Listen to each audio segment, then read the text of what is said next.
आज हम अपनी डायलॉग ऑन हिस्ट्री हसामुल हक़ से अपनी गुफ्तगू का दूसरा हिस्सा पेश कर रहे हैं। हमारी पिछली गुफ्तगू में एक आखिर में जो मौजू पूरी तरह तफसील से ज़ेर बहस नहीं आ सका, वो था कि अयूब ख़ान के ख़िलाफ़ चलने वाली 1968 की तहरीक एक सिंगल पॉइंट एजेंडे पर क्यों आ गई कि सिर्फ़ और सिर्फ अयूब ख़ान को हटाना है, और एक ब्रॉडर डेमोक्रेटिक चेंज का मकसद ख़त्म हो गया और सिर्फ अयूब ख़ान को हटाने की तहरीक का आगाज़ हो गया। इस मौजू पर आज हम हसाम उल हक़ से गुफ्तगू करेंगे। तो अच्छा, एक आपने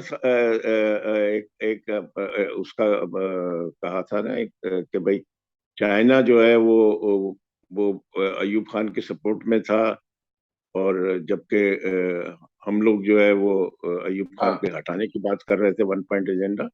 हाँ। इसमें इसमें देखो, ये जब मूवमेंट चल रही थी ना, तो मूवमेंट चल ही रही थी, तो उस वक्त अगर कोई सेंटर पॉइंट था, या जिसको कहते हैं ना, जैसे हम मक्के में जाके हतान है उसको कंकरी मार रहे होते हैं, हम्म।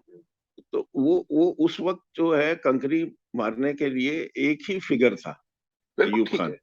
अच्छा, अब उसमें जो चाइना का जो डिफरेंस आप दे रहे हैं ना, तो मेरी जाती राय है कि चाइना जो है वो स्टेट टू स्टेट रिलेशनशिप के हवाले से जो बात करता है, वो इट मे डिफर के जो लोकल कम्युनिस्ट पार्टी कर रही है उससे।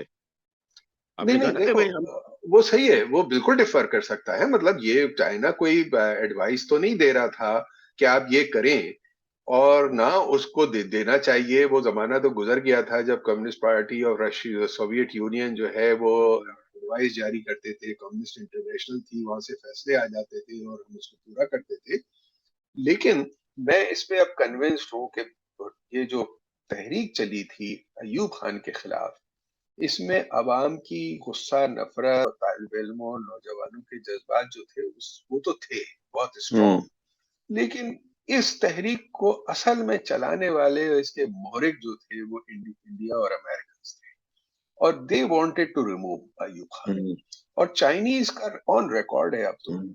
जो वो बार बार एडवाइस भेजते रहे कि ये नहीं करो, ये गलत हो रहा है, ये ग्रेट गेम में ये मामला उल्टा जा हम्म। रहा है, आप लोग अयूब खान के खिलाफ नहीं इस तरह से बोले। क्योंकि अयूब खान सपोर्ट ले रहा था चाइना से, हम्म।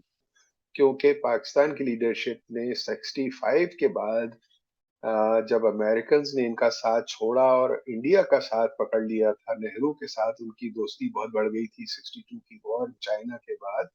तो पाकिस्तान ने चाइना से सपोर्ट लेनी शुरू की थी, और वहां से आर्म्स आने शुरू हुए थे। क्योंकि 65 में पाकिस्तान आर्मी को पहली दफा एहसास हुआ था कि उनका पूरा डिफेंस इक्विपमेंट जो है वो सारा का सारा अमेरिका से और यूरोप से आता है, और वो जिस वक्त चाहे सप्लाई बंद कर सकते हैं, जो उन्होंने 65 में बंद की थी।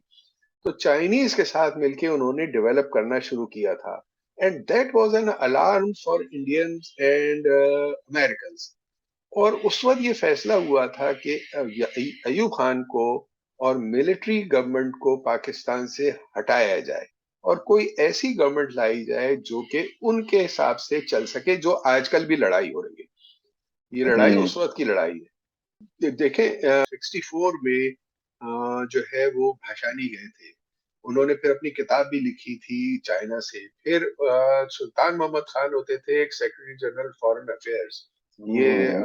अमेरिका में वाशिंगटन में भी पाकिस्तान के एम्बेसडर रहे थे। फिर पीकिंग में बहुत अरसे पाकिस्तान के एम्बेसडर रहे थे। फिर ये सेक्रेटरी जनरल फॉरेन अफेयर्स हो गए थे अयूब खान के आखिरी जमाने में और याहिया खान के जमाने में। ये बहुत पुराने मशहूर जो हैं वो करियर फॉरेन मिनिस्ट्री के आदमी थे। उन्होंने हाँ। अपनी एक बायोग्राफी लिखी है कि क्या चमन पे क्या गुजरी के नाम से।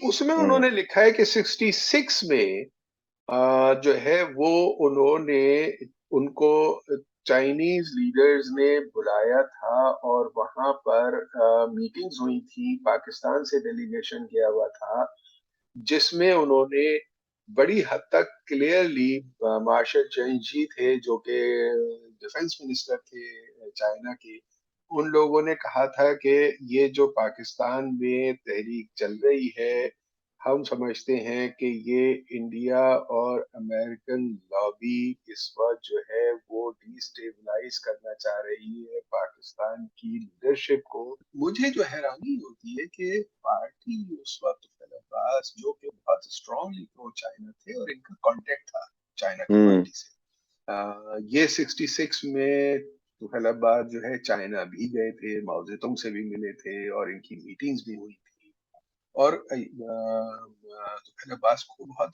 वार्म वेलकम मिला था चाइना। एक तरह से उसके बाद ऑफिशियली चाइना की कम्युनिस्ट पार्टी की पाकिस्तान में रिप्रेजेंटेशन इनको मिल गई थी। मंशूर को बाकायदा पीकिंग रेडियो और पीकिंग रिव्यू में कोट किया जाता था। लेकिन अब जब हो गई, जब तहरीक चल गई तो जाहिर है वो कोई अयूब खान की हिमायत में तो नहीं खड़ी हो जाएगी पार्टी, चाहे अयूब खान जाए, क्योंकि अयूब खान से तो कोई मोहब्बत तो नहीं थी। लेकिन तो वो एक पूरी मूवमेंट थी जिसमें के अयूब खान को हटाने की कोशिश हुई थी। चाइनीज इस बात को जानते थे और उन्होंने मुख्तलिफ तरीकों से मैसेजेस भिजवाए थे यहाँ पे कि ये मत करो, मतलब तुम्हें अपनी जो सियासत करनी है बिल्कुल ठीक है, वो सरमायादारों का नुमाइंदा है, तुम्हारा नुमाइंदा नहीं है, तुम जरूर उसके खिलाफ लड़ो, लेकिन इसमें हिस्सेदार ना बन जाओ जो कि बाहर से हो रहा है। मतलब एक चीज होती है ना, जैसे माओ जेतुंग जो है वो चियांग काई शेक से लड़ रहे थे, लेकिन जब जापानीज ने चियांग काई शेक के खिलाफ अटैक किया तो माओ जेतुंग ने चियांग काई शेक से इत्तेहाद कर लिया। तो क्या वो जनरल नहीं था, क्या वो एंटी पीपल्स नहीं था? तो और उसी फिर चियांग काई शेक ने बाद में उनको मारा और इन्होंने लड़ाई लड़ी और उससे कब्जा अपने हाथ में लिया 1949 में। मैं ये नहीं कह रहा कि हमें उसमें शरीक नहीं होना चाहिए था और दूर खड़े रहना चाहिए था। मेरे हिसाब से कम्युनिस्ट पार्टी ने जो भुट्टो के साथ अलायंस किया था वो बहुत सही अलायंस किया था और इस सिचुएशन को कैप्चर करना चाहिए था अपने हाथ में। लेकिन उस तहरीक को single point agenda Ayub Khan का बनाना, ये मुझे लगता है ये एजेंडा किसी और का था, पार्टी का नहीं था, ये कहीं और से आ रही थी लाइन। ये इस चीज को समझा नहीं उस वक्त पार्टी ने कि इसमें व्हील्स के अंदर व्हील्स घूम रहे हैं, एक ही लड़ाई के अंदर बहुत सारे इंटरेस्ट को लाइट कर रहे हैं। जैसे आज भी पाकिस्तान में चाहे वो इमरान खान और शहबाज शरीफ की लड़ाई हो, लेकिन इसके लड़ाई के पीछे लड़ाई India, Bangladesh, America, Russia, China की भी हो रही है पीछे, क्योंकि इनके इंटरेस्ट है, सबके सबके अपने अपने इंटरेस्ट है इस रीजन में और सब अपने अपने इंटरेस्ट को प्रोटेक्ट करना चाहते हैं। तो उसको उस वक्त क्या पार्टी ने समझा था या नहीं समझा था, मुझे कहीं नजर नहीं आती कोई उसकी एविडेंस, ना तो मंशूर की तहरीरों में, ना पार्टी के अपने डॉक्यूमेंट। यहाँ इस बात की वजाहत कर दूं कि महानामा मंशूर एक अदबी और सियासी पर्चा था जो पाकिस्तान की तरक्की पसंद कम्युनिस्ट पार्टी उस दौर में शाया किया करती थी। ना बाद में पार्टी के डिस्कशंस में ये एनालिसिस ही नहीं आया कि हुआ क्या था और हमसे कहाँ गलती हुई और कहाँ आइंदा हमने इससे बचने की कोशिश करनी चाहिए। लेकिन बहरहाल वो एक सैलाब था जो एंटी अयूब सैलाब था और जाहिर है जब वहां पे भुट्टो अयूब को ता हाय हाय के नारे लगे थे, कराची में अली यावर ने गवर्नमेंट कॉलेज में नारा लगाया था और वो डेकेड ऑफ रिफॉर्म्स की जगह डेकेड ऑफ डेकेडेंस मनाया गया था। बिल्कुल ठीक है, मतलब आप डोमेस्टिक पॉलिटिक्स में जाहिर है कोई चमचे तो नहीं बन जाएंगे किसी के, लेकिन इंटरनेशनल एंगल्स को इग्नोर भी नहीं करेंगे आप उस लड़ाई के दौरान कि दूसरे लोगों के एंगल्स क्या है इसमें, हम उनका तो आलाकार नहीं बन रहे। तो अब्बास की पार्टी इस तहरीक में शामिल हुई, भुट्टो के साथ शामिल हुई, ये तो बिल्कुल ठीक था। लेकिन अयूब खान की के खिलाफ तहरीक में जो ये सिंगल पॉइंट एजेंडा कि अयूब खान को हटाना है, ये कहां से आया और कौन लेकर आया है इसको? आज तक भी वही लड़ाइयां हो रही हैं। देखो, हर डोमेस्टिक लड़ाई में इंटरनेशनल इंटरेस्ट होते हैं, मेरा मेरा अपना ख्याल ये है। दुनिया के हर रीजन में और खास तौर पे जो स्ट्रेटेजिकली इंपॉर्टेंट इलाके हो, अब यूक्रेन में लड़ाई जो है यूक्रेन के अंदर है, लेकिन क्या हमें नहीं मालूम कि यूक्रेन की लड़ाई में बाहर की पावर्स के इंटरेस्ट क्या है और वो कौन उसको इस्तेमाल कर रहा है? मतलब ये भी तो हकीकत है ना, उसको इग्नोर तो नहीं कर सकते कि उसमें अमेरिकन इंटरेस्ट क्या है, उसमें दूसरों जर्मनी के इंटरेस्ट क्या हैं, ये सारी बैकग्राउंड में ही हम यूक्रेन की इंटरनल डायनामिक्स को समझ सकते सही हैं। बात। इसी तरह से पाकिस्तान की लड़ाइयाँ जो अंदर हो रही हैं और हुई हैं माज़ी हुँ, में, उनकी डोमेस्टिक फैक्टर्स इम्पोर्टेंट हैं, लेकिन साथ-साथ इंटरनेशनल फैक्टर्स भी हैं, जिनको हम इग्नोर नहीं कर सकते। हाँ, मेरा ख़्याल है कि पार्टी ने शायद डोमेस्टिक फैक्टर डोमिनेट कर गया और इंटरनेशनल फैक्टर जो है वो पीछे चला गया।